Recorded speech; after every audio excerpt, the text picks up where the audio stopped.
Hola, buenos días. Yo soy la doctora Grace y tengo el honor de darles la bienvenida al siguiente módulo, que es neurogastroenterología al alcance de todos. En este módulo tenemos la presencia de grandes ponentes, el doctor Enrique Cos, la doctora Sofía Villar, la doctora Carla García, la doctora Fernanda Huerta y el doctor Paulo Gómez. Para empezar, el tema siguiente es un tema muy habitual en la consulta de gastroenterología, es estreñimiento crónico. Para esto vamos a presentar a un gran experto, el doctor Enrique Cosa Adame. Él es médico gastroenterólogo, especialista en neurogastroenterología y motilidad gastrointestinal.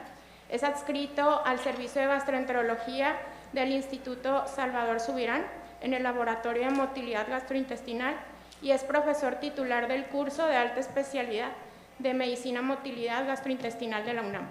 También es investigador nacional nivel 1.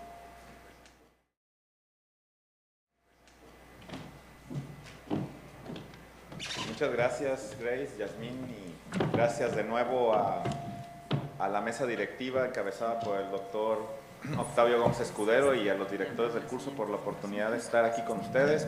Y bueno, pues vamos a hablar acerca de un tema un poquito habitual, como ya lo dijo Grace, en la práctica clínica del médico de primer contacto, pero también del gastroenterólogo. Y es el paciente que no responde adecuadamente a veces a los tratamientos. Lo más importante en estas condiciones es determinar si nuestro paciente que tiene problemas de estreñimiento realmente es refractario.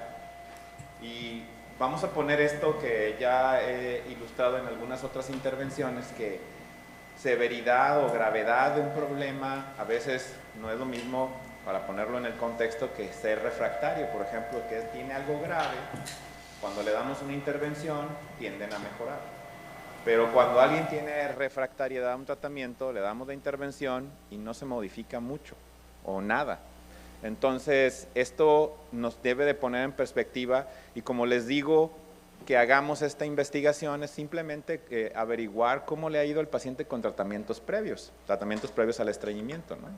Y es que muchos pacientes, ustedes no me van a dejar mentir, tienen la noción de que el estreñimiento es como una gripa, se les va a quitar, pero no se quita, se queda. Y la situación aquí es de que les damos tratamiento, se lo toman, lo terminan, entre comillas, y vuelven a estar estreñidos. Entonces, algunos pacientes sí responden al tratamiento, pero cuando dejan de tomarlo, recurre el estreñimiento. Y muchas veces dicen, es que su medicina no me hace. Ojalá fuera la medicina de nosotros, ¿no? Pero la realidad es de que sí les da el efecto, pero es mientras lo usan. Entonces, la expectativa del paciente es tomar un tratamiento que les quite el estreñimiento y que no lo vuelvan a padecer. La realidad es que eso es en pocas ocasiones posible y tenemos que hacer esa educación en el paciente. Y esto es muy importante porque dependiendo de ello, pues si vamos y nos dice el paciente, no, es que no me hizo, entonces pues le vamos dando tratamientos y cuando es algo grave, pues nos va disminuyendo las molestias, pero cuando está en refractariedad, pues le estamos aumentando los tratamientos. Y entonces al que sí le había dado efecto la fibra, un formador de bolo o macrogol, como en primeras intervenciones, le vamos a subir ahora prucaloprida o le vamos a dar linaclotida y entonces le van a hablar por teléfono y digo, oiga, esto me dio una diarrea tremenda, ¿no? Y es que en realidad no son refractarios, son pacientes, reitero, que no tienen un problema de refractariedad, sino más bien que su expectativa al tratamiento es que no están respondiendo porque quieren curarse. Y esto en esta situación no es muy factible en estreñimiento crónico. Por eso, en estos pacientes es reforzar la información, de ver las expectativas que tienen, a qué se refieren ellos, qué quieren, cuál es al sentarse frente a ustedes en el consultorio, cuál es la expectativa que ellos tienen, y así hacer ajustes al tratamiento para poderlo manipular a lo largo del tiempo.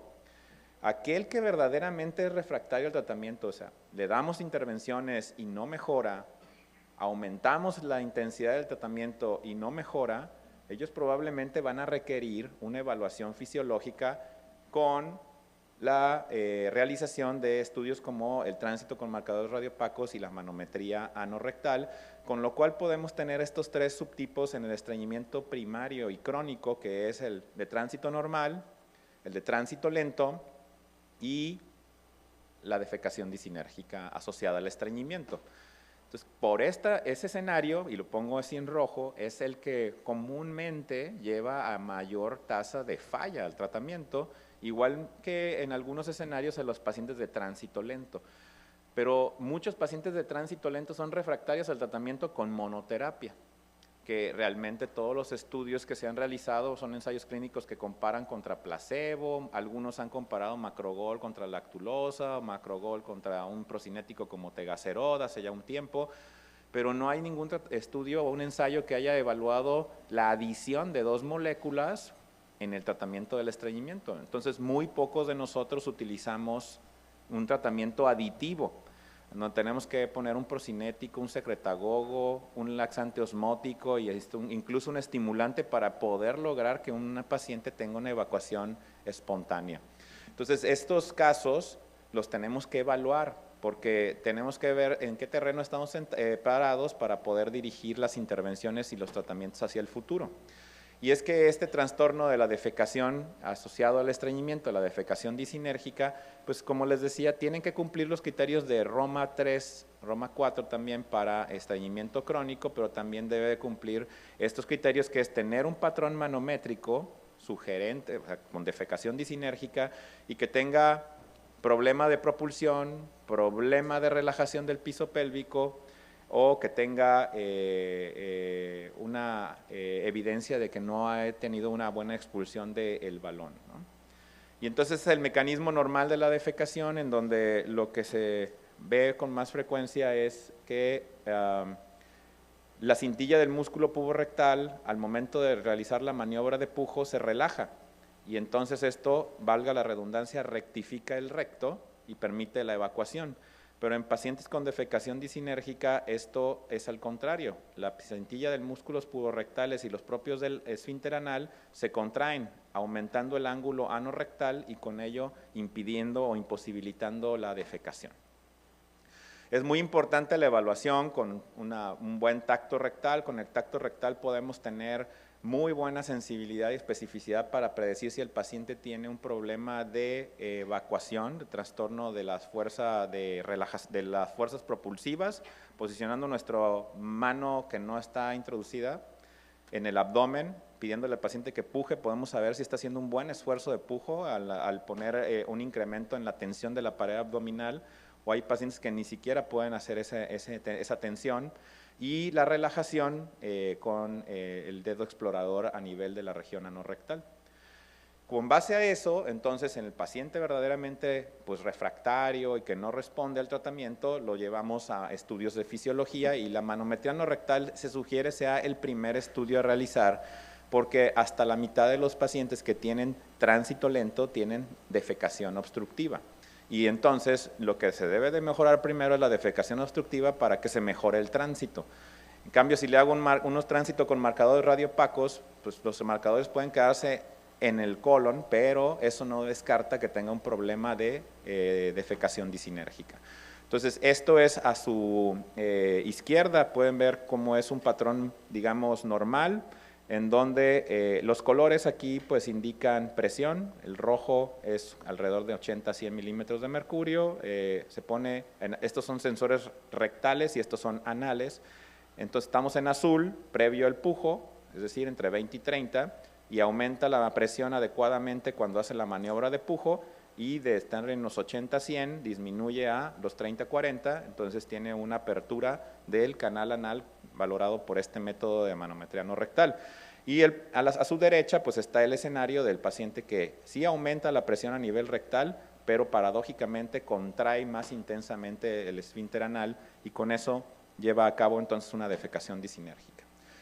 Lo complementamos con una prueba de expulsión del balón. Esta no necesariamente es un estudio que se debe de realizar solamente en el laboratorio de motilidad, se puede hacer en el consultorio con una sonda de Foley de 14-16 French, lo inflamos con 50 cc de agua y le pedimos al paciente que lo trate de expulsar, preferentemente si se puede ir a una taza del baño a sentarse y tratar de hacerlo en un minuto, pues si lo hace, sugiere que no tiene un problema defecatorio, mientras que el que no lo hace aumenta su probabilidad de sí tenerla, ¿no? Y es que y no solamente es un método, voy a regresar, no es un método tan adecuado, a veces tenemos que ayudarnos de otros métodos de diagnóstico porque sí tiene un valor, una sensibilidad de 88, una especificidad de 89 y un valor predictivo negativo de 97, pero no descarta el hecho de que haya expulsado el balón, no descarta un proceso disinérgico. Y es que lo que hemos visto acá en este estudio que realizamos, está publicado de manera de abstract en la revista de Gastro, es que los pacientes que tienen defecación disinérgica, algunos de ellos incluso todavía pueden continuar expulsando el globo o el balón. Entonces, si lo expulsan, no es un indicador de que no tengan defecación disinérgica. Y una vez que tenemos ese diagnóstico de defecación disinérgica y lo posicionamos como parte importante de que es una causa de refractariedad al tratamiento, pues el tratamiento no está a base de un fármaco, sino de una rehabilitación adecuada del piso pélvico, en donde también se le tienen que dar ciertas instrucciones al paciente en relación a que ir al baño no es un negocio en donde se tengan que mantener uno mucho tiempo, sino que es algo que tiene que ser transitorio, ¿no? O sea, si no se puede, pues no se pudo y digo a otra cosa en ese momento, ¿no? Quedarse mucho tiempo en la taza del baño, pues favorece la aparición, por ejemplo, de hemorroides y de otros problemas. Por lo tanto, pues no sería un lugar en donde se tiene que llevar el celular, porque aparte antihigiénico, pues te mantiene más tiempo sentado y sin ni siquiera estar haciendo nada, ¿no? Entonces, esa educación vas a ir al baño a hacer ese proceso de la defecación, porque es lo que toca. No ir a leer el New York Times en el teléfono, ¿no? Y bueno, también es hacer una serie de posicionarse adecuadamente, pues le podemos pedir al paciente que tenga un banco especial para que pueda elevar las rodillas y eso abre el ángulo anorrectal y eso facilita también la expulsión de las heces. En ese caso se ha demostrado que solamente poner el banquito aumenta la posibilidad de expulsar el globo en una prueba de expulsión del balón en 33% de las veces. O sea, esa es una maniobra que sin mucho mover mejora el proceso defecatorio de los pacientes. Y también les ayudamos a entender cómo apalancarse. En este caso es la respiración abdominal, favorece que baje el diafragma, al bajar el diafragma aumenta la presión intraabdominal y eso ya es pujar sin necesidad de hacer esfuerzo. Hacer la inclinación hacia adelante y con ello aumentar la fuerza propulsiva y solamente tensar levemente los músculos de la pared abdominal con el objetivo de mantener esa presión por un tiempo hasta que se lleve a cabo la relajación refleja de los músculos propios del esfínter anal. Entonces, la postura es importante, les decía, pues esto a mejorar el ángulo anorrectal va a mejorar la posibilidad de tener una más fácil evacuación, pero en esos escenarios en donde no es suficiente, les hacemos entonces esta biorretroalimentación que es básicamente la repetición basada en la observación de qué está sucediendo tiempo real al momento de hacer la maniobra de pujo, que ellos puedan corregir y calibrar el esfuerzo de pujo para que lo repitan y lo repitan en casa y esa repetición favorezca a la mejoría de la evacuación. Y bueno, pues no es una terapia advenediza o que no tenga grado de evidencia, 70-80% de las personas mejoran con este tipo de tratamientos y nosotros también tenemos esta experiencia en donde la terapia de biorretroalimentación a la tercera, sexta sesión mejora de una escala análoga visual, mejora la satisfacción del paciente, la frecuencia de uso de laxantes y mejoría de la escala de Bristol.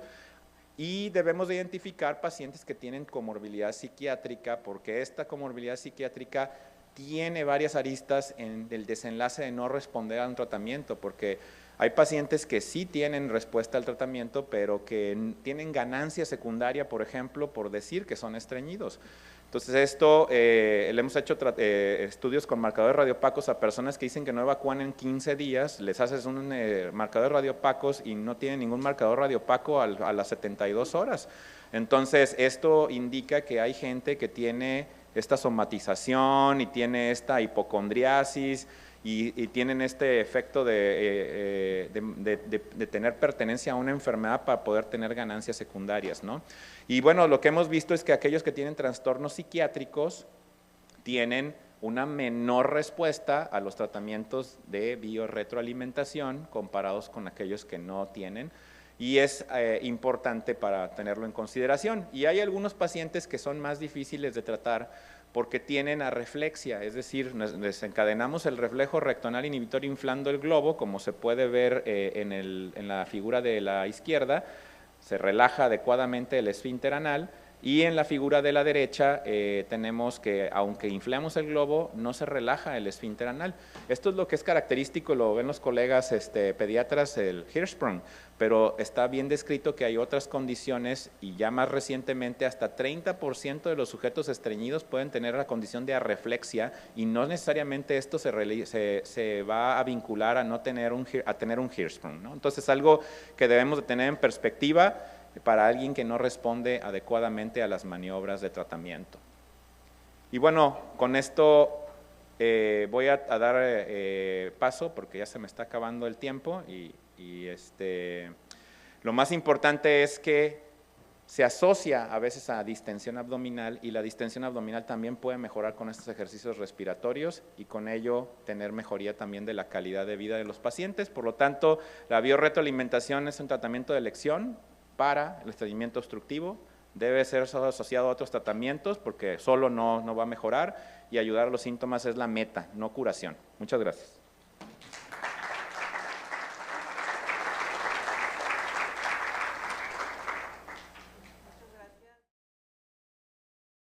Y enseguida la doctora María Fernanda Huerta de la Torre nos presenta el tema tratamiento dietético de síndrome de intestino irritable.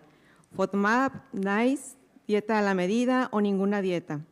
La doctora es médico con especialidad y maestría en nutrición clínica, egresada de la Universidad de Anáhuac, y actualmente se desempeña en su práctica clínica privada en el Hospital Ángeles de Torreón. Adelante, doctora.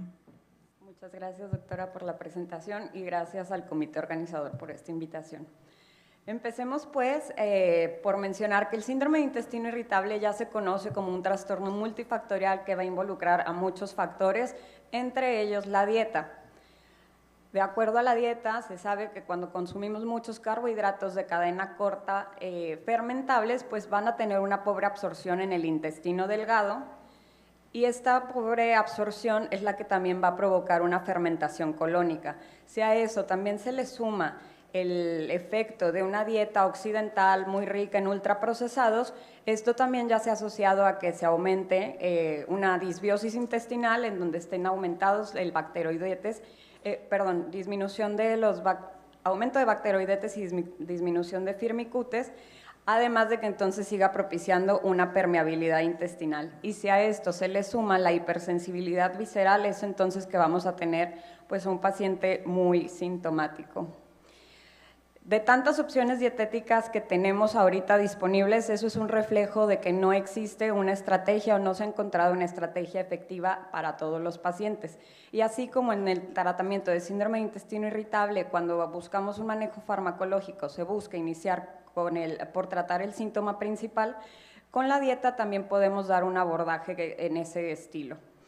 Recordemos pues que las líneas del tratamiento de síndrome de intestino irritable nos indican iniciar con modificaciones al estilo de vida y la dieta, seguido de tratamiento farmacológico, y si no presenta mejoría el paciente, entonces ya sería un apoyo psicológico o con neuromoduladores. Hay un error de ortografía. Es importante pues el manejo integral en el paciente con síndrome de intestino irritable, y que esté acompañado pues de un gastroenterólogo o médico de primer contacto, un nutriólogo y también un psicólogo que nos pueda apoyar en este tratamiento, dado que mucho es el componente emocional el que va a estar también involucrado en estos pacientes. Se sabe ya pues que las estrategias del manejo no farmacológico más efectivas van a ser los cambios al estilo de vida, las modificaciones dietéticas, actividad física y técnicas que nos ayuden al paciente a que reduzca su estrés.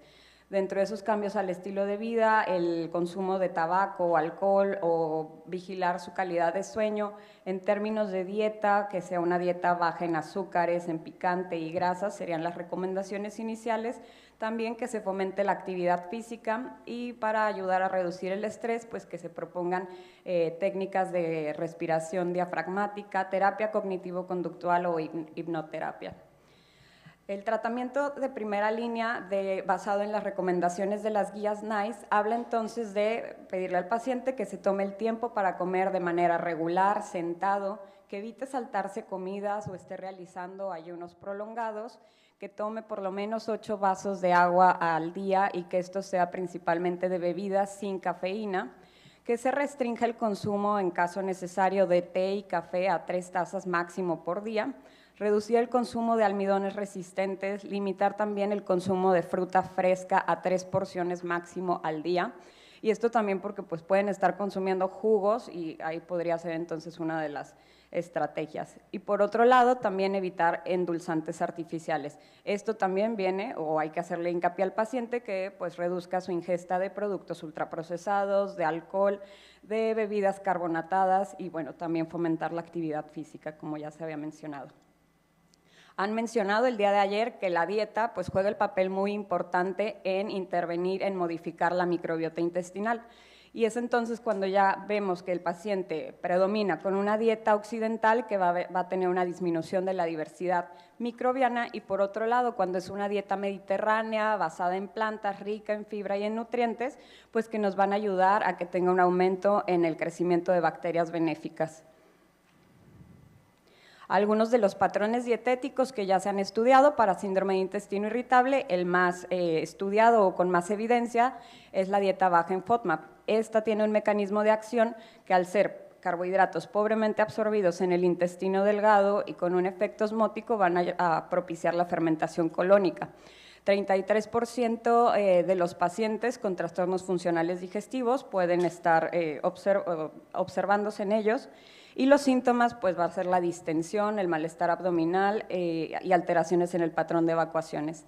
Esta intervención se estima que tiene hasta un 60% de respuesta en todos los pacientes, sin embargo tiene las desventajas de que puede haber cambios en la microbiota, además de una ingesta inadecuada de nutrientes. También está buscar el patrón dietético en tema de fructosa. Esto puede ser por una malabsorción de deficiencia en los transportadores de fructosa, que también estaría propiciando la fermentación colónica.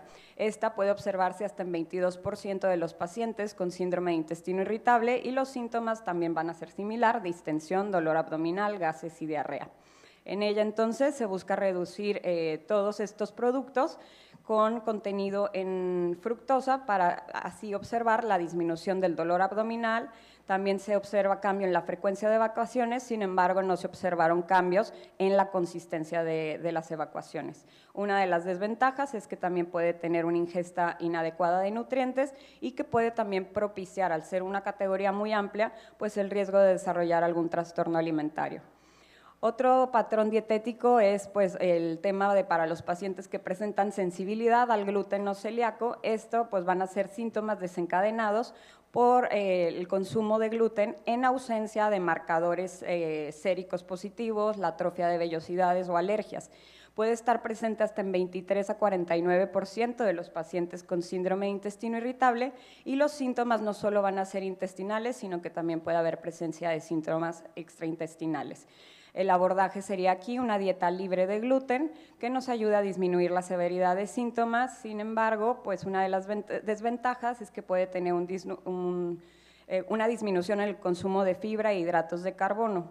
También puede haber, ahora con tanta moda en productos libres de gluten, pues estos productos ultraprocesados van a estar altos en azúcares, grasas saturadas y exceso de sodio. Entonces también requeriría mucho de la vigilancia de algún nutriólogo. En lactosa, no me voy a meter mucho porque creo que la doctora Sofía va a hablar después de mí de esto. Y otro componente podría ser los aditivos alimentarios, que a pesar de que ahorita hay muy poca evidencia, se sabe ya que hay alteraciones en la microbiota intestinal y que puede inducir a la inflamación y cambios en la permeabilidad intestinal. Esto puede estarse viendo en 1 a 2% de la población general, porque no hay estudios específicamente en pacientes con síndrome de intestino irritable. Aquí el abordaje pues sería evitar todos los edulcorantes artificiales, además de emulsificantes y colorantes. Entonces, bueno, hemos mencionado ya que los FODMAPs cumplen con 3 características, que son estas mencionadas, y pueden subdividirse en 4 grandes grupos: monosacáridos, disacáridos, oligosacáridos y los polioles. Dentro de monosacáridos, el principal será la fructosa, en disacárido la lactosa, en oligosacáridos tenemos fructooligosacáridos y galactoligosacáridos, y en polioles los más importantes serían el sorbitol y el manitol, que no solo están presentes en edulcorantes artificiales, sino también en algunas frutas o productos de origen natural. En este metaanálisis nada más quiero mencionar cómo en comparación con otras intervenciones dietéticas, como ha sido la dieta NICE o una dieta SHAM o el consejo dietético del médico, en comparación también con una dieta alta FODMAP, ha demostrado pues, que es la intervención con mayor efectividad y con más evidencia científica también. Entonces, repasemos un poquito. La implementación de la dieta baja en FODMAP consiste técnicamente en 3 fases, pero aquí me gustaría, en este artículo publicado este año, cómo hacen un paso previo que es la selección del paciente, porque no todos los pacientes son candidatos a llevar este tipo de intervención. ¿Qué necesitamos entonces vigilar antes de sugerir al paciente una dieta baja en FODMAP? Pues ver que el paciente esté motivado, que tenga la posibilidad de que cumpla con un nutriólogo que lo pueda estar acompañando en el proceso, que esté dispuesto a seguir el plan, y también que descartemos el trastorno de conducta alimentaria, que en este grupo de pacientes sería el ARFID el más frecuente. La primera fase sería una fase de 4 a 6 semanas en donde se restringen todos los grupos de FODMAPs, y ahí, si no presenta mejoría el paciente, entonces se debería de suspender y no pasar a la siguiente fase de intervención, que esta fase sería la de reintroducción en un periodo de 6 a 8 semanas. Aquí se individualiza los alimentos que van a estar bien tolerados a través de una prueba de reto, donde se va a estar aumentando la dosis en un periodo de 3 días, de baja dosis, moderada a alta dosis, para entonces así estar pudiendo determinar si lo puede tolerar el paciente o no, dejando un periodo de lavado de 2 a 3 días entre que metemos otro subgrupo de FODMAP. Y por último vendría la fase de personalización o esta fase de mantenimiento, que será llevada el tiempo que sea necesario. La mayor parte de los pacientes puede dejar esta intervención hasta en un 80% de los casos. Entonces, si el paciente se estudió que es buen candidato y tuvo un adecuado control de síntomas, sería propuesto pues, que con estos primeros cambios o modificaciones, pues que ya se dé el manejo a largo plazo, pero entonces si no tuvo esta mejoría, sería una dieta baja en FODMAP la que estaría pues, sugerido a llevar a cabo. Si tiene adecuado control de síntomas, estaría entonces ahí pues revisar el diagnóstico, y si no hubo manejo en el control de los síntomas, sería entonces progresar a una dieta baja en FODMAP y mantenerlo eso a largo plazo. Algunas de las consideraciones de la dieta baja en FODMAP, o por las que no queremos que sea nuestra primera línea de tratamiento, es porque es un reto social para el paciente por sus elevados costos, planeación, y además la parte como de aislamiento social que podría estar teniendo el paciente. Requieren de orientación nutricional, pocas veces se manda al paciente a nutrición. Otro tema es el riesgo de deficiencias nutricionales, al ser una dieta también muy restrictiva, las alteraciones en la microbiota, que se ha observado ya en la disminución de bifidobacterias, la falta de estandarización de qué contenido entre todas las listas que se pueden estar descargando en internet o en otras aplicaciones, el mal apego por parte del paciente, el aumento en el trastorno de conducta alimentaria como es el ARFID, y la evidencia a largo plazo que permanece incierta, puesto que casi todos estos estudios se están realizando hasta una fase de eliminación, fase de reintroducción, pero no la fase de mantenimiento a largo plazo. Entonces, ¿es necesario retirarlos todos los FODMAPs? Aquí en esta tabla se muestran los grupos o las fuentes más densas de acuerdo al subgrupo. Por ahí podríamos entonces empezar a dirigir nuestro interrogatorio y también las fuentes que podríamos proponer eliminar al paciente antes de querer retirar todo. Para fructanos y galactoligosacáridos es normal, o sea, prácticamente nadie los absorbe y es normal entonces que podamos tener un incremento en la producción de gas y de distensión abdominal. Sin embargo, es el tema de que nosotros no presentamos síntomas cuando somos sujetos sanos y el que sí va a estar presentando síntomas severos es el que va a tener una alteración en la microbiota, trastornos de la motilidad gastrointestinal o una hipersensibilidad visceral. Ese será el principal diferenciador de por qué ese paciente sí está desarrollando síntomas más severos. Entonces se propone un abordaje alterno para no tener una dieta tan restrictiva que elimine todos los subgrupos, sino que a través de un interrogatorio dirigido me ayude o me oriente a qué subgrupo es el que yo debería de sugerir al paciente que retire. Nosotros estamos acostumbrados, o todos los estudios se están utilizando más con este modelo, pero ahora es el bottom-up el que propone de manera específica ir eliminando subgrupos para identificar a los detonantes. Entonces, ¿cuál podría ser este interrogatorio dirigido? A través de fructanos, preguntar al paciente si cocina con ajo, cebolla, si come de forma regular pan, sopas de pasta, fideos, etcétera. En tema de galactoligosacáridos, qué tan seguido come frijoles, lentejas, garbanzos. Para la lactosa, si toma leche o si usa crema para el café o en las comidas, estos por ser los más altos en lactosa. Para tema de fructosa, si se utilizan jugos industrializados o también jugos frescos, o si consume también productos ultraprocesados como cereales de caja, galletas, pan, etcétera. Y para el sorbitol y el manitol, pues preguntar si se están tomando refrescos o bebidas light sin azúcar, si mastica chicles de manera regular o consume mentas, o cuántos sobres de endulzantes puede estar utilizando en un día. Todo este interrogatorio podría ayudarnos a dirigir entonces qué podríamos proponer al paciente de retirar. Bueno, y otra dieta que se empieza a proponer es una dieta restringida en almidón y sacarosa. Esta puede tener un 74% de respuesta en disminución de síntomas y se ha visto que ayuda también a disminuir el péptido C, la insulina y los niveles de leptina sin impacto en marcadores de inflamación. El hecho de que tenga menos restricciones dietéticas es lo que facilita el apego y el principal diferenciador de la dieta baja en FODMAP es que no se elimina ni la lactosa ni el gluten.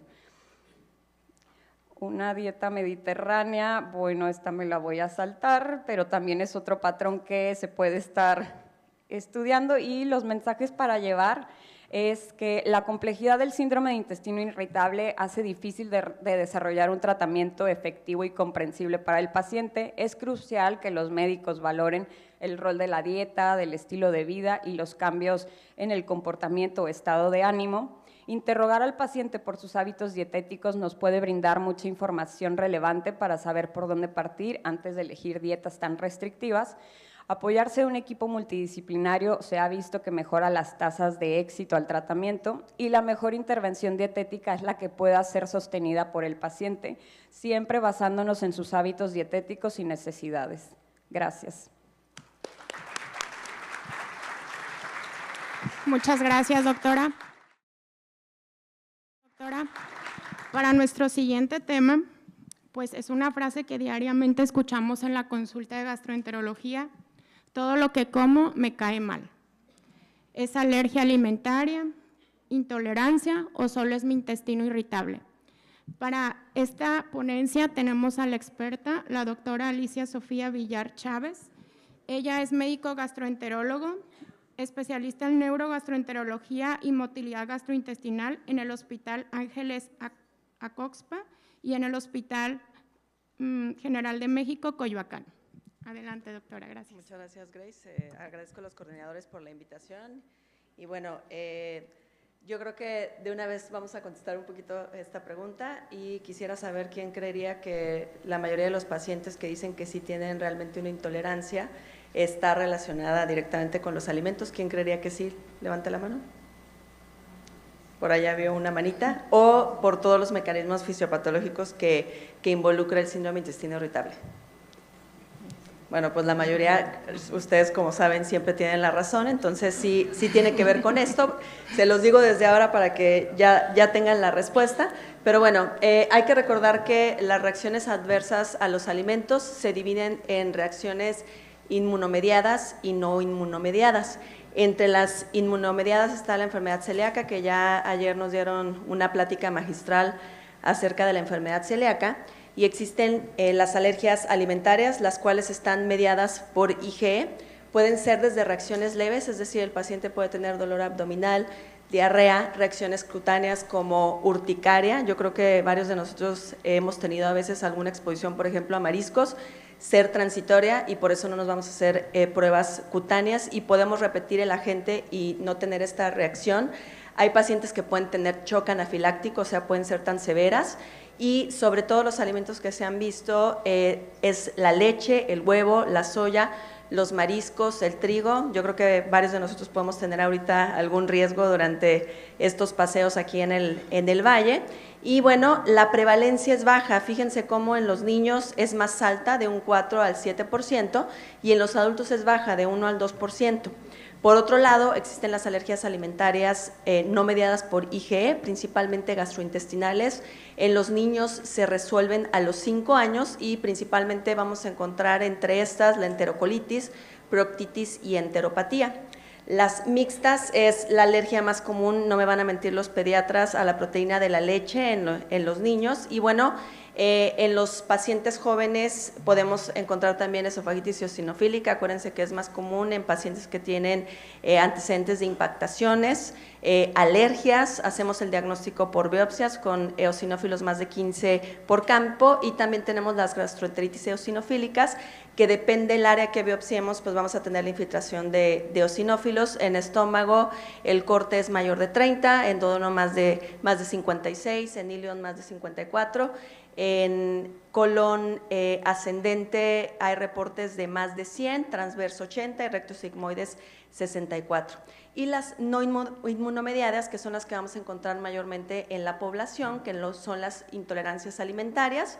Existen mecanismos fisiopatológicos únicos explicados, como deficiencias de enzimas, como la absorción de lactosa, fructosa y sacarosa, que ya la doctora Fernanda comentó algunas de estas causas, y mecanismos fisiopatológicos multifactoriales. Aquí entran los trastornos de la interacción intestino-cerebro, la sensibilidad al gluten no celíaco, y entre estos vamos a encontrar más al SI y a la dispepsia. Y como pueden ver ustedes, son multifactoriales: alteraciones en la microbiota, hipersensibilidad visceral, alteraciones en la motilidad, factores psicosociales y condicionamiento. Acuérdense que los alimentos tienen un efecto nocebo, entonces el paciente que se condiciona a que se dice él mismo que ya le va a caer mal el alimento, y hay estadísticas que dicen que a los 0 a 15 minutos el paciente de haber consumido un alimento ya tiene estos síntomas. Entonces, no todas las enfermedades, recuerden que son aisladas, podemos tener mecanismos tanto inmunomediados como no inmunomediados en síndrome intestino irritable. Podemos tener un paciente que realmente tenga una atopia, una alergia alimentaria, pero aquel paciente también que por solo estrés psicológico existe activación de mastocitos. Recuerden que los mastocitos se pegan a las terminaciones nerviosas y el paciente por eso tiene dolor. Otras causas también es el gluten, por eso tenemos que hacer el diagnóstico diferencial con enfermedad celíaca, y recordar que el gluten también tiene un componente que son los niveles de amilasa tripsina, que también pueden generar molestias en el paciente. Estos aumentar la permeabilidad a nivel gastrointestinal, activación neuroinmune, y el paciente con síndrome de intestino irritable, recordar que tiene este componente de hipersensibilidad visceral. Hay una confusión muy grande entre alergia alimentaria e intolerancia entre los médicos y el paciente.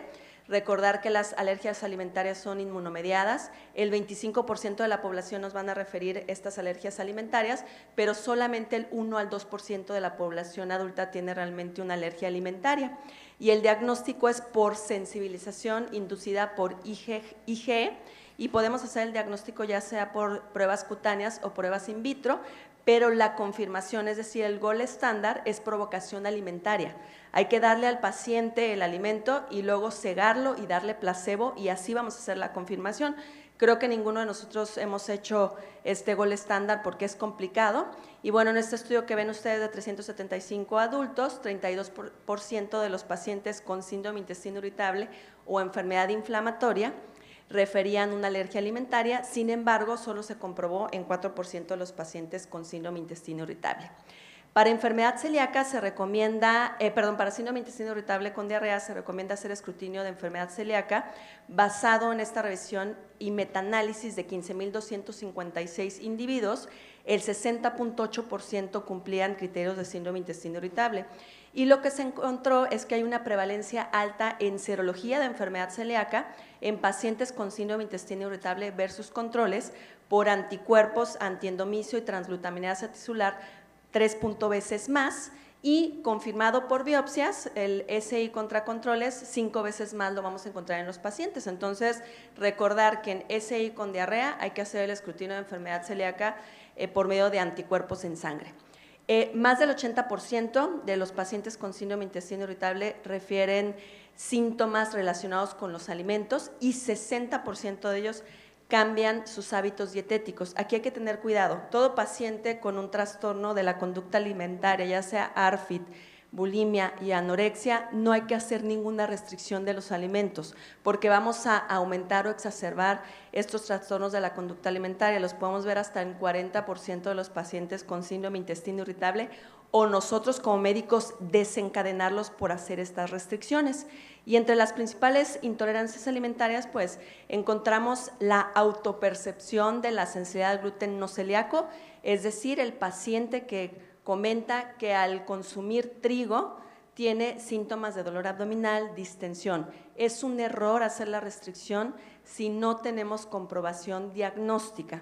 Recuerden que el trigo, aparte del gluten, tiene otras proteínas, tiene los inhibidores de amilasa, tripsina y carbohidratos como los fructanos, que también los encontramos en las dietas altas en FODMAPs. Entonces, no necesariamente está relacionado con la proteína de almacenamiento del gluten. El 6% de la población tiene autopercepción de sensibilidad al gluten. En estudios doble ciego, es decir, que se les da una prueba de restricción de gluten, luego se ciega, se da placebo y se vuelve a reintroducir el gluten, la prevalencia es del 5 al 14% y los mecanismos son multifactoriales. Hay incremento de eosinófilos, aumento en la actividad inmune, incremento en la permeabilidad intestinal y cambios en la microbiota. Hay una alta prevalencia en pacientes con síndrome intestino irritable por este efecto nocebo de la dieta, y los síntomas son indistinguibles del síndrome intestino irritable. Aquí también en estos pacientes van a referir dolor abdominal, distensión abdominal, alteraciones en los hábitos evacuatorios, y algunos pacientes tienen síntomas extraintestinales, como también en el SI, como omnibulación, cefalea, que se le conoce como mente nublada, o también fatiga. Hay que sospechar esta entidad, sí, pero para el diagnóstico inicialmente dejamos a los pacientes en dieta libre de gluten mínimo 2 a 4 semanas. La confirmación se realiza en base a la reaparición de síntomas al hacer una contraprueba con alimentos con gluten, se hace doble ciego, placebo control, y además hay que descartar enfermedad celíaca y alergia al trigo. Entonces, como pueden ver ustedes, pues está difícil hacer el diagnóstico. Yo creo que pocos de nosotros pudiéramos hacer este diagnóstico de dieta de eliminación y reto doble ciego. En este estudio de 920 pacientes con autopercepción de sensibilidad al gluten no celíaca, se observó que el 30% de los pacientes con síndrome intestino irritable presentaban esta patología. Los síntomas reportados a las 2 semanas cuando se dio gluten, pues obviamente aumentaron, en general distensión abdominal, dolor abdominal y cambio en la frecuencia de las evacuaciones, y estos disminuyeron cuando se les dio placebo. Entonces, los pacientes sí estuvieron realmente diagnosticados como sensibilidad al gluten no celíaco.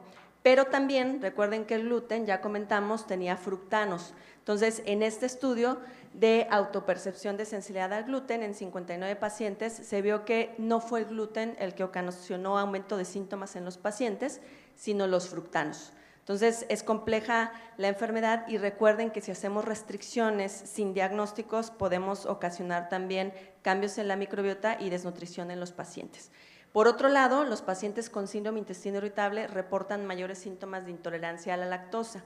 Hay una alta prevalencia de autopercepción de intolerancia a la lactosa en pacientes con síndrome de intestino irritable, hasta en un 40% de los pacientes. Yo creo que varios de aquí deben de tener autopercepción de intolerancia a la lactosa. Y bueno, hay una baja prevalencia de malabsorción por pruebas objetivas de un 4.1%.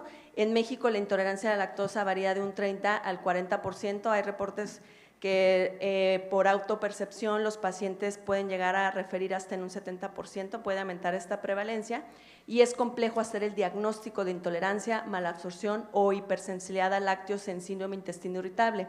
Para esto utilizamos pruebas de aliento con lactosa de 25 gramos, la prueba se realiza durante 2 horas, se le da el sustrato al paciente y cada media hora se toman estas pruebas de aire expirado, y de acuerdo a la información obtenida de la prueba y la presencia de síntomas se puede clasificar a los pacientes en intolerancia a la lactosa si la prueba es positiva, es decir, que aumente el hidrógeno más de 20 partículas por millón a los 90 minutos, más síntomas durante la prueba, borborismos, distensión, diarrea.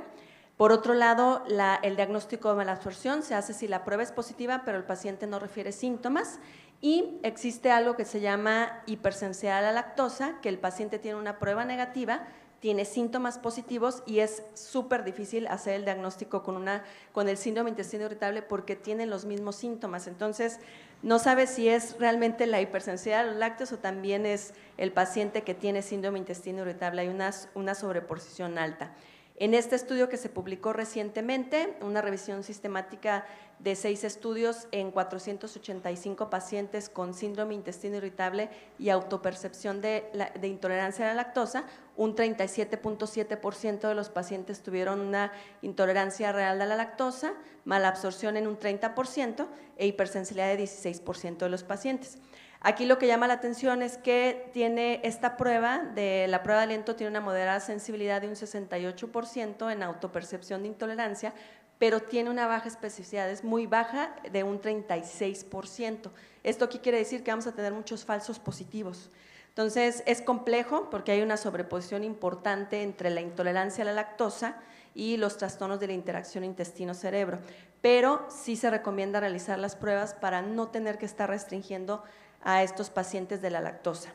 Recordar que en el adulto existe una reducción de un 65 al 75% de la actividad de la lactasa, que se llama no persistencia de la lactasa después del destete. Todos toleramos un vaso de leche de 200 a 350 mililitros al día, hay que comentarle eso al paciente, o sea, cambia completamente su perspectiva. Y hay que recordar que en la intolerancia, la intensidad de los síntomas depende de la cantidad del nutrimento o sustancia alimenticia que se consume. Recomendaciones: hay que hacer pruebas para confirmar la intolerancia a la lactosa y realmente qué es lo que determina la inducción de síntomas a la intolerancia a la lactosa. No nada más es la lactosa, porque recuerden que también tiene caseína, lactoalbúmina, la leche, la cantidad de lactosa es importante, el tiempo de tránsito intestinal del paciente, la capacidad de la fermentación por la microbiota y posiblemente factores neuropsicológicos, el efecto nocebo y las otras proteínas de la leche que ya habíamos comentado. Si hay una sospecha clínica, pudiéramos realizar el cuestionario asociado a intolerancia a la lactosa.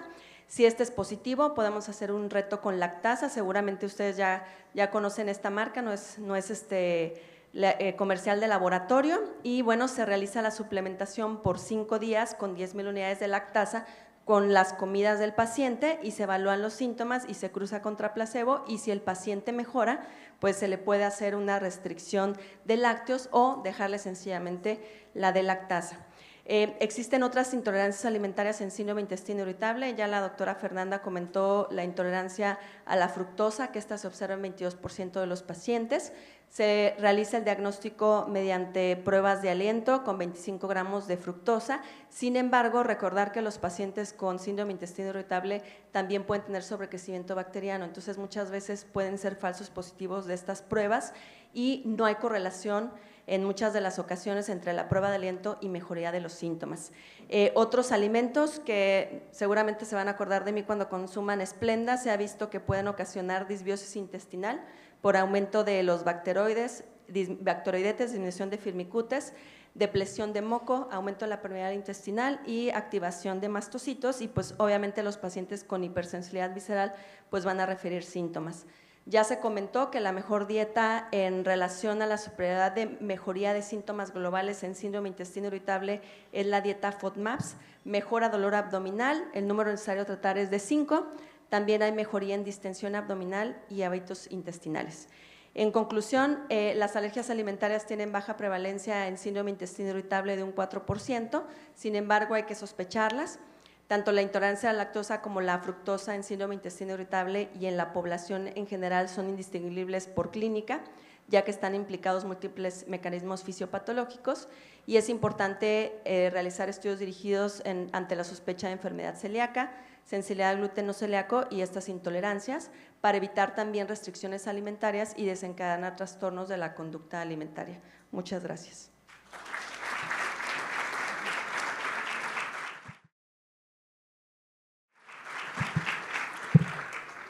Muchas gracias, doctora Sofía. Excelente presentación.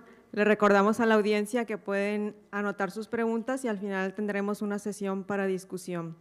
Es un gusto para mí presentar al siguiente ponente, el doctor Pablo César Gómez Castaños. Nos hablará sobre diverticulitis, colitis diverticular, enfermedad diverticular sintomática no complicada o diverticulosis y síndrome de intestino irritable. El doctor Pablo César es internista, gastroenterólogo y neurogastroenterólogo, adscrito al Departamento de Gastroenterología y Endoscopía Digestiva en el Hospital Civil de Culiacán y pertenece además al Centro de Investigación y Docencia en Ciencias de la Salud de la Universidad Autónoma de Sinaloa. Adelante, Pablo. Muchas gracias, Blanca, por la introducción. Buenos días a todos. Quiero agradecer al doctor Octavio Gómez Escudero la oportunidad de coordinar este curso y agradezco también a mis amigos y compañeros, a Genaro, Ricardo, Miguel, por su colaboración para realizar este excelente curso. Y bueno, si leen la primera diapositiva, no se asusten, o sea, no vamos a ver todo eso, yo me autoasigné el tema, me hice el harakiri, pero no vamos a hacerlo tan extenso, todo esto sería para un simposio completo hablar de cada una de estas entidades, pero sí específicamente voy a hacer énfasis en dos cosas, puntos muy particulares y claves en cada una de estas entidades. Ningún conflicto de interés para esta presentación, y como ya a lo largo del curso se ha mencionado mucho el síndrome de intestino irritable como el trastorno de la interacción intestino-cerebro que más se ha estudiado, pues bueno, aquí tenemos los criterios Roma 4, los actuales para el diagnóstico del síndrome de intestino irritable. Ya sabemos que el síntoma pivote del intestino irritable es un dolor abdominal que es recurrente, debe presentarse al menos una vez a la semana durante los últimos 3 meses y que este dolor se asocie con al menos 2 de los 3 siguientes escenarios. Uno, que el dolor esté relacionado con las evacuaciones, que esté asociado a los cambios en la frecuencia de las evacuaciones o que esté asociado a el cambio en la forma de las heces. Entonces, estos son los criterios para hacer el diagnóstico de síndrome de intestino irritable. Ahora, por otro lado, aparece en el escenario otra entidad que es muy frecuente, que es la diverticulosis y la enfermedad diverticular. Como ya sabemos, en esta parte del mundo, en Occidente, la localización más frecuente de los divertículos es en el colon izquierdo. Son diversos los factores de riesgo que llevan al desarrollo de diverticulosis colónica, es más frecuente en mayores de 60 años. La ingesta baja de fibra es un factor de riesgo para su desarrollo, el sedentarismo, etcétera, ¿no? Y estos divertículos, afortunadamente, en la mayoría de los casos cursan asintomáticos. Solamente el 25% de aquellos pacientes que tienen diverticulosis colónica pueden llegar a desarrollar síntomas. Y en este aspecto de la diverticulosis colónica, pues tenemos varias entidades como la diverticulitis, la hemorragia diverticular, que bueno, es un punto y aparte, y pues también tenemos escenarios en que la patología no está complicada y en otros en las que se complica.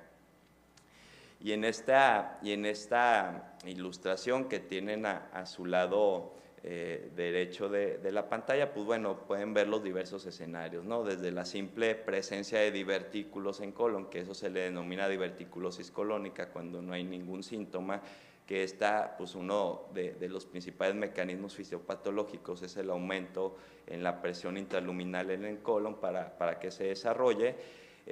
Por otro lado, la enfermedad diverticular sintomática no complicada, que es la que nos puede, sobre todo, confundir mucho con síntomas de intestino irritable, y que de eso se va a tratar la charla, y que comparten ciertos mecanismos fisiopatológicos también con el intestino irritable, y otras entidades como la diverticulitis, que es una entidad que tiende a tener más respuesta inflamatoria, formación de abscesos, incluso peritonitis en los casos graves, y la hemorragia diverticular, que pues bueno, que también es una de las entidades que está en el espectro de la diverticulosis colónica.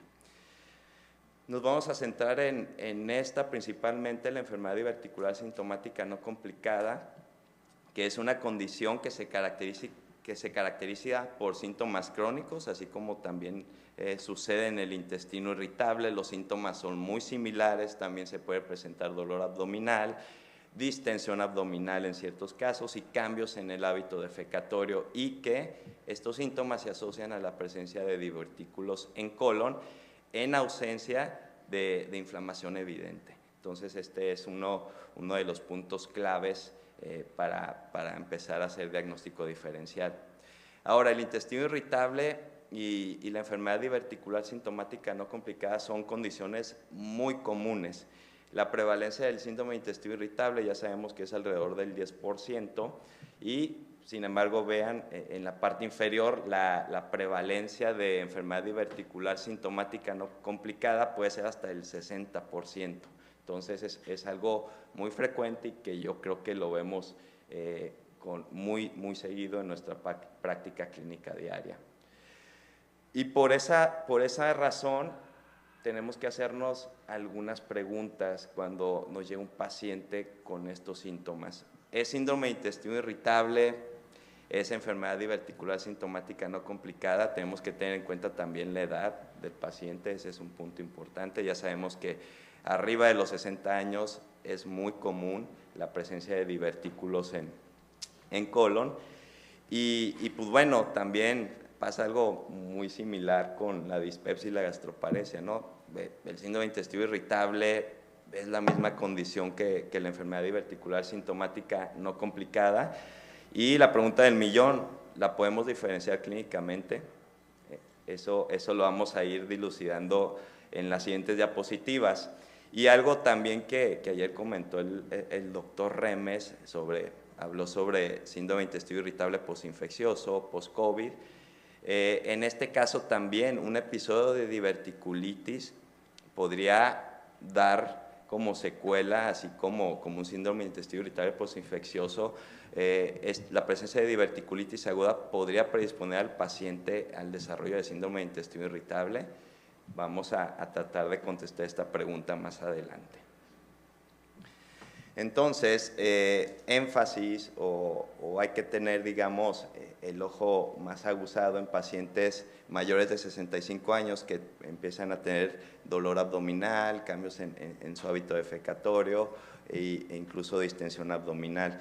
Si se fijan en esta gráfica, el riesgo de sobreposición de intestino irritable y enfermedad diverticular sintomática no complicada en este grupo de edad puede ser hasta de 9.4 veces más alto que en aquellos pacientes jóvenes con intestino irritable. Ya sabemos que la edad es uno de los factores más importantes para el desarrollo de diverticulosis colónica. Difícilmente vamos a ver divertículos en pacientes menores de 65 años. Sin embargo, ya nos estamos dando cuenta en colonoscopías de escrutinio de cáncer colorectal en pacientes de 50 años o incluso menores de 50 años que ya empiezan a tener diverticulosis colónica. Entonces, tal vez el panorama epidemiológico empiece a cambiar un poco en las siguientes décadas. Ahora, algo muy importante, tanto en intestino irritable como en enfermedad diverticular sintomática no complicada, el común denominador es el dolor abdominal, Pero aquí algo muy importante y algo que tenemos que tener en cuenta y que nos puede ayudar a diferenciar un poco entre una entidad y otra es la duración del dolor abdominal. Generalmente la duración del dolor abdominal en síndrome de intestino irritable suele ser menor a 24 horas, pero en la enfermedad diverticular sintomática es un dolor abdominal que puede persistir después de las 24 horas. Entonces, ese es un punto que nos podría orientar hacia una u otra entidad, ¿no? Principalmente. Otros factores que ustedes pueden identificar y que nos pueden hacer diagnóstico diferencial de una sobre otra, como ya había mencionado, la duración del dolor tiene una significancia estadística alta en comparación con la duración del dolor en síndrome de intestino irritable. Los pacientes con enfermedad diverticular sintomática no complicada generalmente suelen tener más incapacidad, o sea, cuando tienen un cuadro de este tipo es más probable que se ausenten de sus actividades que un paciente con intestino irritable. Son pacientes que por lo general buscan más atención médica que los pacientes con intestino irritable y pues son los pacientes que por lo general tienden a tener más hospitalizaciones por los cuadros de dolor abdominal que un paciente con enfermedad diverticular, que los pacientes con síndrome de intestino irritable. Entonces, todos estos datos también nos pueden orientar a tener un diagnóstico más claro. Ahora, algo muy importante es que el 10% de los pacientes con diverticulosis colónica o enfermedad diverticular sintomática no complicada pueden cumplir criterios Roma 4 para síndrome de intestino irritable. Entonces, ahí es donde se complica un poquito más la situación, pero también hay factores que nos pueden diferenciar una de la otra. Por ejemplo, la frecuencia de la aparición de dolor es menor en los pacientes con enfermedad diverticular sintomática, a diferencia de los pacientes con intestino irritable. Los pacientes con enfermedad diverticular tienden a tener menos episodios de distensión abdominal comparados con los pacientes con intestino irritable. Y otro de los datos muy importantes es que los síntomas en la enfermedad diverticular no mejoran con el cambio en la forma o frecuencia de las evacuaciones, a diferencia de lo que ocurre en el síndrome de intestino irritable. Entonces, esos son 3 factores también muy importantes que nos pueden hacer diferenciar ambas entidades. Y ahora, algo muy esquemático, muy práctico, es la localización del dolor abdominal. Por lo general, el paciente con síndrome de intestino irritable refiere a un dolor abdominal difuso. ¿Sí? Es un dolor que prácticamente abarca todas las regiones del abdomen, y en la enfermedad diverticular el paciente refiere un dolor más localizado, de mayor intensidad en la fosa ilíaca izquierda, que como les comenté al inicio, es el sitio donde más frecuentemente se presentan divertículos en esta parte del mundo. Y bueno, lo que comentábamos acerca de la probabilidad de desarrollar síntomas similares a síndrome de intestino irritable posterior a un episodio de diverticulitis aguda, este es un estudio muy importante que se hizo en Italia, en donde siguieron a pacientes después de un episodio de diverticulitis durante 10 años y se dieron cuenta que aquellos pacientes que tuvieron un episodio de diverticulitis aguda tenían 4.6 veces más probabilidad de tener síntomas de síndrome de intestino irritable posterior a ese cuadro de diverticulitis aguda, ¿no? Entonces, algo muy similar a lo que pasa en el síndrome de intestino irritable posinfeccioso. Y este es un estudio muy interesante, se presentó el año pasado en el Congreso Europeo de Gastro, en donde se dieron a la tarea de estudiar más a fondo la semiología del dolor abdominal, tanto en los pacientes con intestino irritable como en los pacientes con enfermedad diverticular sintomática. Y pues, como pueden ver muy gráficamente, la característica en cuanto a los episodios de dolor postdiverticulitis en la enfermedad diverticular sintomática no complicada fue más frecuente, aunque la intensidad fue muy similar a los pacientes postdiverticulitis, que digamos esa fue la diferencia principal, la frecuencia en que se presentaban los episodios de uno y otro lado. Y la localización del dolor también fue algo que hicieron mucho énfasis. Igual los pacientes que tenían dolor abdominal postdiverticulitis referían mayormente una localización del dolor en la fosa ilíaca izquierda, mientras que los pacientes con enfermedad diverticular sintomática referían dolor en otras regiones. Esto tal vez por los pacientes que se incluyeron y la localización de los divertículos.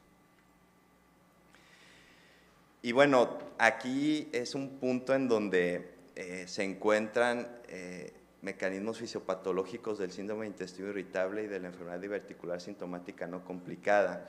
En ambos tipos de pacientes se han encontrado que hay una infiltración de macrófagos, o sea, se ha evidenciado que existe inflamación de bajo grado, y también, igual, coincidentemente, los pacientes con enfermedad diverticular y síndrome de intestino irritable se ha visto una proliferación axonal que les confiere una hipersensibilidad visceral.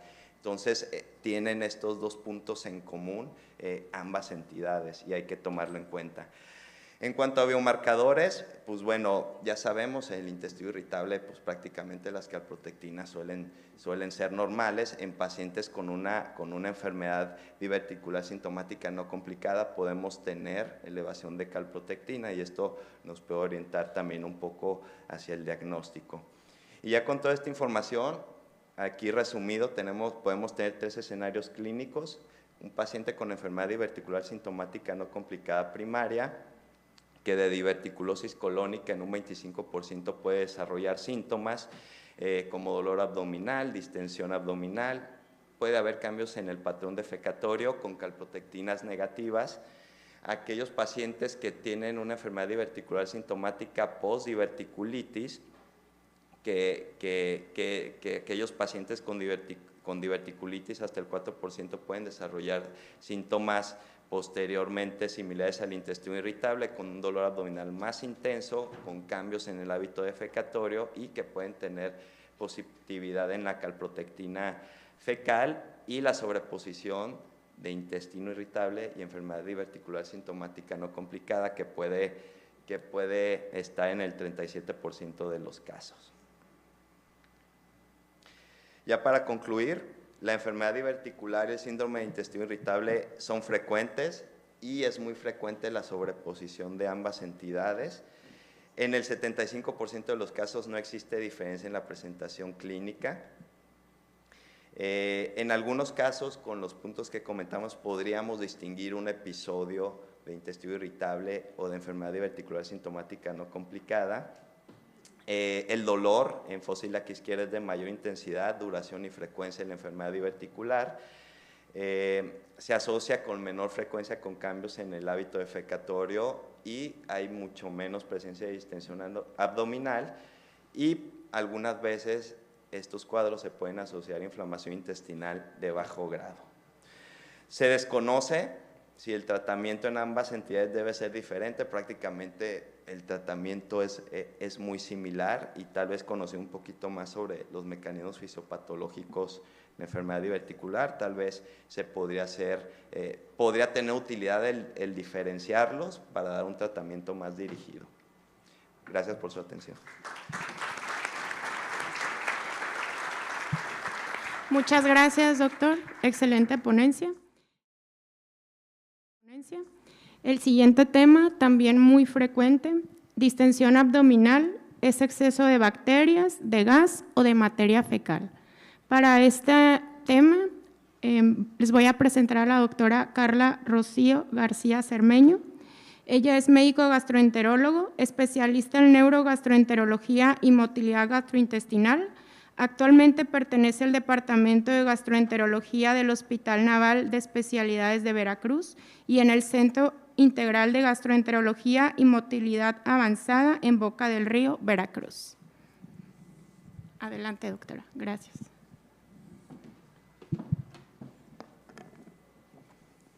Hola, buenos días a todos. Muchas gracias por la presentación. Y quiero agradecer antes de comenzar al doctor Octavio Escudero y a todo el comité organizador por la invitación. Y bueno, vamos a comenzar con este tema que efectivamente es bastante frecuente en la consulta tanto de primer contacto como en la consulta de gastroenterología. Y quiero comenzar primero dando algunas definiciones. Vamos también a abordar puntos sobre las perspectivas fisiológicas de la distensión abdominal y vamos a discutir algunos de los mecanismos principales, que es la acumulación de gas, el exceso de bacteria y la materia fecal acumulada.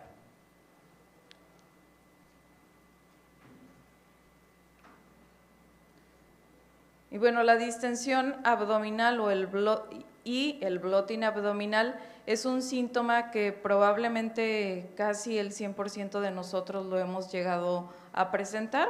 Sin embargo, cuando este suele ser un problema, sobre todo porque impacta en la calidad de vida de los pacientes, pues es cuando vamos a definirlo como un trastorno de la interacción intestino-cerebro. Tiene una prevalencia de hasta el 30%, sin embargo, los pacientes que tienen síndrome de intestino irritable pueden llegar a tener una prevalencia de hasta el 90% de este síntoma.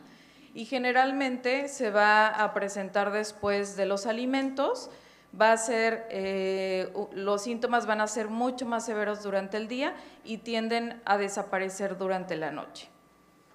Va a ser importante conocer la diferencia entre bloating y distensión abdominal. No existe una traducción de bloating al español, pero podríamos encontrarlo en algunos artículos como inflamación o hinchazón, que este es un síntoma subjetivo en el cual los pacientes no van a tener aumento del perímetro abdominal, sin embargo, sí van a tener la percepción de la distensión. Por el contrario, la distensión abdominal es el signo objetivo en el cual va a aumentar el perímetro abdominal y lo podemos evaluar incluso con la medición del abdomen. Entonces, estos dos síntomas, aunque pueden estar separados, en la gran mayoría de los pacientes van a estar presentes al mismo tiempo. Entonces, va a ser muy importante reconocer también estas definiciones. Y vamos a comenzar con algunas perspectivas fisiológicas de la distensión abdominal. En cualquier momento o a nivel basal podemos tener entre 100 a 200 centímetros cúbicos de gas y los gases que predominan a nivel gastrointestinal es el nitrógeno, el oxígeno, hidrógeno, el dióxido de carbono y el metano. Al día producimos aproximadamente 700 centímetros cúbicos de gases, predominantemente del dióxido de carbono y del hidrógeno, sobre todo en el colon, y este va a ser expulsado por medio de las flatulencias, que aproximadamente van a ser entre 14 a 18 al día, que es absolutamente normal ese número. Y también el volumen total expulsado va a depender mucho de los alimentos o de la dieta. Por ejemplo, una dieta baja en fibra, vamos a expulsar aproximadamente 214 mililitros, sin embargo, una dieta alta en fibra es hasta 705 mililitros en 24 horas.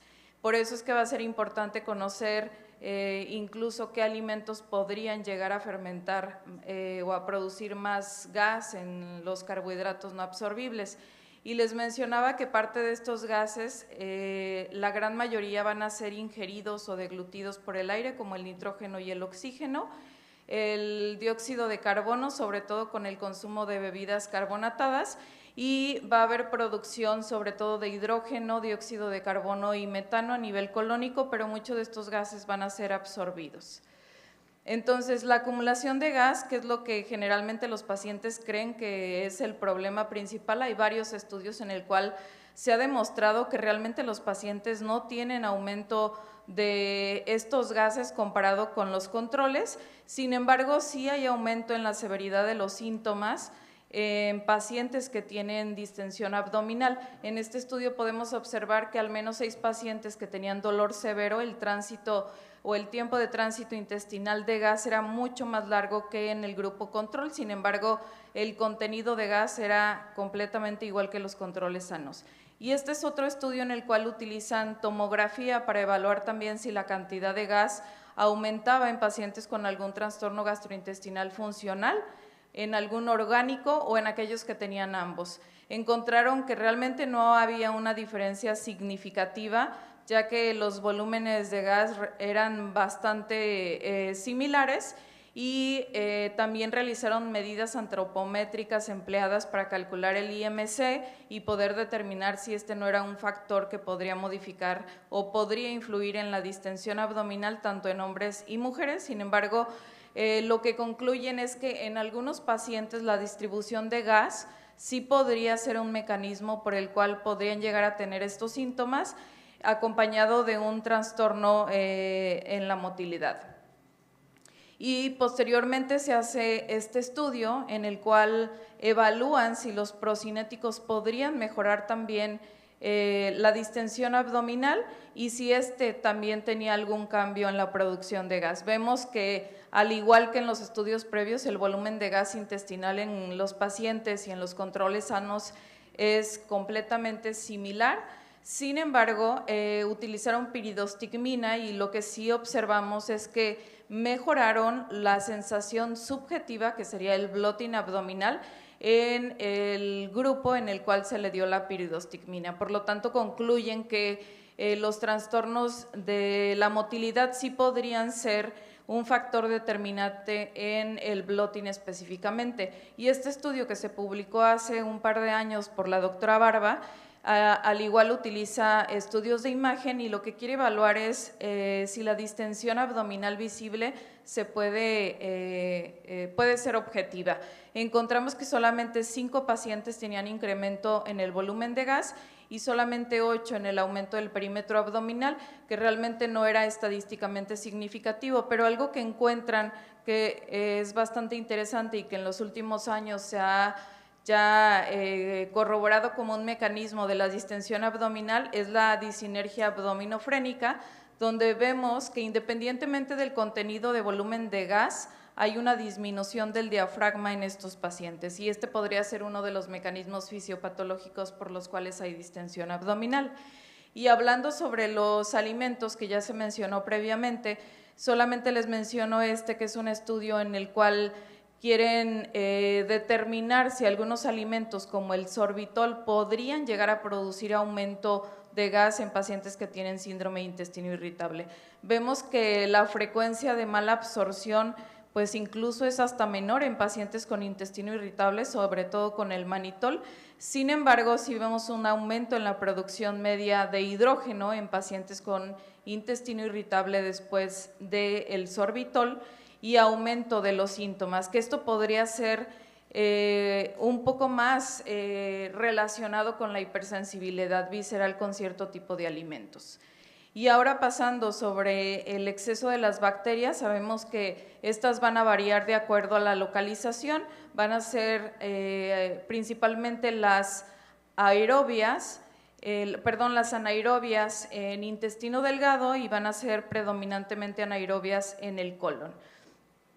En los casos en donde va a haber un desequilibrio de bacteriano o la disbiosis, vamos a tener la presencia de inflamación de bajo grado, que esto puede ocasionar cambios en la fisiología intestinal, disfunción intestinal, sobre todo en pacientes con intestino irritable, y esto va a llevar a trastornos de la motilidad gastrointestinal. Esto hay que tomarlo en cuenta cuando los pacientes llegan a tener factores de riesgo como alguna infección aguda, el uso prolongado de antibióticos y algunos factores dietéticos. Y vemos aquí que el análisis taxonómico sí varía en los pacientes que tienen distensión abdominal comparado con los controles, donde fluctúa la composición microbiana en los pacientes, tanto en firmicutes como en los bacteroidetes. Y podemos observar que aumentó los firmicutes y bacteroidetes en los pacientes con distensión abdominal y no hubo variación en los controles sanos. Además, ellos concluyen que estos pacientes tienen pobre tolerancia al gas, que se podría traducir como hipersensibilidad visceral, y esto lleva a que presenten los síntomas típicos de síndrome de intestino irritable. Ahora, hablando del sobrecrecimiento bacteriano, que sabemos que el sobrecrecimiento bacteriano se va a diagnosticar, o el gol estándar es el cultivo de aspirado yeyunal, pero también tenemos las pruebas de aliento. Este va a ser otro mecanismo fisiopatológico por el cual vamos a presentar distensión abdominal, y este metaanálisis pues es un estudio bastante contundente en el cual vemos que la prevalencia de sobrecrecimiento bacteriano es mayor en pacientes que tienen síndrome de intestino irritable comparado con los controles sanos, y encontraron que el OR en pacientes con intestino irritable para tener SIBO era de 3.7, sobre todo en aquellos que tenían diarrea, con un 35 comparado con 22 en pacientes con estreñimiento. Y ya para terminar con la última parte, que es sobre la materia fecal acumulada, vamos a hablar un poco sobre el estreñimiento y la distensión. Y quiero mostrarles este estudio en el cual incluyeron pacientes que tenían intestino irritable con predominio de estreñimiento y controles sanos. Se les hizo una pletismografía y se midió el tránsito orocecal y colónico. Observamos que desde el día 1 y el día 2, los pacientes que tenían síndrome de intestino irritable con estreñimiento tenían mayor número o aumento del perímetro abdominal comparado con los controles sanos. Además, los pacientes que tenían tanto bloating abdominal y distensión abdominal tenían aumento en el tránsito colónico y en el tránsito orocecal. Por lo tanto, estos pacientes que llegan a tener distensión abdominal, que tienen disinergia defecatoria, que ya mencionó el doctor Cos, que hasta el 50% también de los que tienen tránsito colónico lento pueden llegar a presentar este trastorno, pues va a ser todavía mucho más difícil controlar la distensión abdominal. Y este otro estudio que habla sobre la expulsión de balón, ellos quieren determinar si los pacientes que tienen bloating abdominal tienen también una expulsión de balón prolongada. Se incluyeron 88 mujeres que tenían intestino irritable con estreñimiento y estreñimiento crónico funcional. 53 de ellas tenían tanto distensión como bloating abdominal y solamente 35 tenían distensión abdominal objetiva. ¿Qué podemos observar? Que tardaron más los pacientes que tenían distensión y bloating para poder expulsar el balón comparado con el grupo que únicamente tenía distensión. Por lo tanto, entre más síntomas o si llegan a tener estos dos síntomas, va a ser mucho más difícil el tratamiento de estos pacientes y tendríamos que investigar incluso si tiene tránsito colónico retardado y disinergia defecatoria. Y este estudio habla sobre los beneficios de la biorretroalimentación en los pacientes que tienen algún trastorno del tránsito intestinal o si llegan a tener disfunción en la motilidad. Y observamos que desde el primer mes, los 6 meses y los 12 meses, se encontró una mejoría, sobre todo en los pacientes que llegaron a tener disinergia del piso pélvico en cuanto a los síntomas de distensión abdominal. Entonces, no únicamente los fármacos van a ser una opción viable para el tratamiento de la distensión abdominal, sino que también en estos pacientes la biorretroalimentación podría ser benéfica y nos ayudaría a tratarlos de mejor manera. Por lo tanto, ya para concluir, la distensión abdominal es un síntoma multifactorial, no creer que es únicamente aumento del gas, que ya vimos al menos los últimos estudios o incluso todos los estudios que se han presentado, el gas es bastante similar que los controles sanos, por lo tanto tenemos que tomar en cuenta los demás mecanismos fisiopatológicos como la microbiota, que va a ser clave en la aparición de la distensión abdominal, pero también el tránsito intestinal lento, sobre todo pacientes con estreñimiento, descartar siempre la disinergia del piso pélvico que pueden causar estos trastornos y el tratamiento sería completamente diferente. Y el manejo de la distensión abdominal siempre tiene que ser individualizado tomando en cuenta todos estos factores. Y las herramientas diagnósticas, aunque son útiles, no siempre se van a correlacionar, sobre todo con el bloating, que es un síntoma que al final no podemos determinarlo porque es subjetivo. Muchas gracias.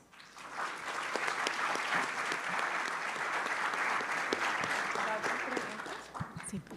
Muchas gracias a los ponentes y les pedimos por favor que pasen a esta mesa para las preguntas. Y a la audiencia hay 2 micrófonos en los pasillos donde pueden realizar sus preguntas. Tenemos 5 minutos.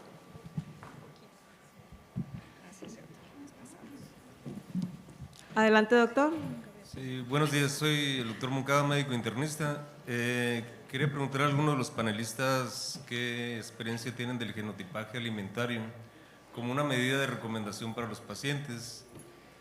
Y por otra parte, ¿qué es lo que opina el doctor que comentó sobre el tema de inflamación crónica de bajo grado, sobre el tema de cáncer en colon? Si hay alguna situación en la cual él pudiera considerar que habría que vigilar más a estos pacientes respecto al cáncer. Gracias. Doc, lo del genotipaje, ¿a qué se refiere, perdón? ¿Algún estudio en especial? Sí, el genotipaje es pues prácticamente estudiar al paciente haciendo un raspado de la mucosa oral y obviamente se manda a hacer diferentes tipos de estudios.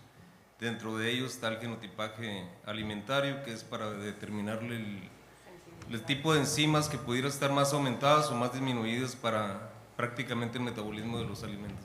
Sí, bueno, realmente lo desconocía, pero como comentamos en la plática, realmente no utilizamos como un diagnóstico dirigido en pruebas, sino que lo que hay que hacer es obviamente exponer al paciente, ¿no? Es cuando tiene síntomas el paciente, porque muchas veces, por ejemplo, las pruebas de IgE no tienen correlación con los síntomas gastrointestinales. Entonces, lo que hacemos es clínica y si el paciente tiene reacciones severas, pues sí hacemos alguna restricción, ¿no? Sobre todo lo asociado a IgE, pero yo no, por ejemplo, si un paciente me llega con una prueba confirmatoria de pruebas positivas cutáneas para alergias, no les hago la restricción porque muchas veces los pacientes ni han consumido ese tipo de alimentos. Entonces, lo que hacemos es más bien dirigido a la clínica del paciente. Sí, yo me refiero al tema de tener déficit enzimáticos, que eso obviamente puede conllevar a un trastorno en pues, metabolizar muchos temas de alimentos, ¿no?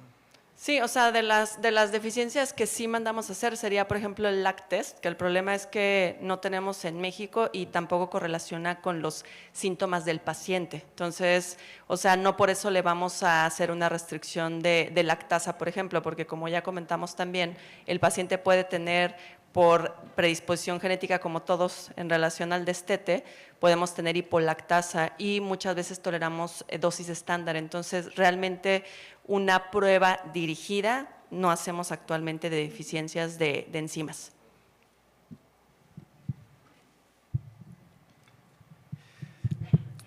Gracias, doctor, por la pregunta. Para ser conciso, para que haya espacio a alguna otra pregunta por la premura del tiempo, no hay una implicación directa en la inflamación de bajo grado como para aumentar el riesgo de cáncer colorectal. Hacemos el tamizaje, igual que está establecido en población general abierta, entonces no hay ninguna implicación directa de la inflamación de bajo grado en aumentar el riesgo de cáncer de colon. Gracias. Gracias por su pregunta. Doctora, tenemos 1 minuto para su pregunta. Gracias. Muy categórico, dirigido al panel de expertos y al doctor Gómez Castaños respecto a enfermedad diverticular y su diagnóstico diferencial. Yo creo que no es problema para todos nosotros en el gremio poder diagnosticar, sino querer diagnosticar, porque esencialmente pensamos que el adulto joven no tiene factores de riesgo y muchas veces queda catalogado como un intestino irritable. Sin embargo, en nuestra población, en donde hay muchos factores de riesgo como son la obesidad, sedentarismo, la dieta, a mí me preocupa sobremanera que muchos pacientes jóvenes, entre la tercera, cuarta décadas de la vida, llegan perforados a la unidad de urgencias y después andan deambulando por la vida, no nada más por una entero anastomosis que se volvió a reconectar antes de tiempo, sino que hicieron una dehiscencia de la anastomosis muy rápido y andan por la vida con la colostomía y bueno, creo que esto sí debe dar pie para que en nuestras últimas guías sobre enfermedad diverticular que se publicaron en la revista de Gastro pudiese ser quizás actualizado, porque lo preocupante no es diagnosticar, ahora qué hago con el paciente que ya se complicó y que anda así y que sobre todo se ve ahora en gente joven y no nada más en el paciente geronte. Gracias. Sí, de acuerdo. O sea, ya empezamos a ver población más joven de lo que describe la literatura en general, con presencia de divertículos, que ahí pues más que nada son hallazgos incidentales en alguna tomografía por alguna otra razón o alguna colonoscopia de tamizaje que se encuentra la presencia de divertículos y pues ya que se detectan, pues hacer énfasis en la prevención de las probables complicaciones que puedan tener esos pacientes. Muchas gracias, doctor. Debido a la premura del tiempo, damos por terminado este módulo. Les agradecemos a todos su participación y su asistencia. Gracias.